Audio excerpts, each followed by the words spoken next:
اهلا بالشباب، هلا مرحبا، ايش توصون حبايب؟ I'm gonna have a strawberry pineapple cocktail with no sugar. And you, bro? What are you in the mood for? I probably want a skinny latte, but with whipped cream on top. Can I get that? شوفوا حبايب، انت طلع افتهمتوا عندك كوكتيل، افتهمها ونعرفها كلنا نعرفها هنا، بس ولا طقه افتهمتوا عندك ولا حرف. انتوا منين جايين؟ ايش تحكون يا لغه هاي؟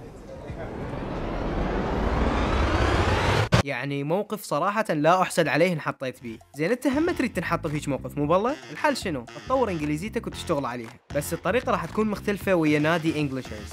وشنو أقصد من أقول لك مختلفة؟ يعني ما ندوخك بالتعقيدات والشرح الممل أبداً، نعطيك زبدة اللغة الإنجليزية حتى تضبطها وتقدر تسولف إنجليزي براحتك. حتى تسجل بالدورات، تواصل على الأرقام الموجودة بوصف الفيديو أو بوصف الحساب مالتنا، أو قدم على الاستمارة الموجودة إلكترونياً حتى إحنا نتواصل وياك. يلا إيش منتظرين؟ لا تفوتون الفرصة، تعالوا سجلوا بنادي إنجليشرز.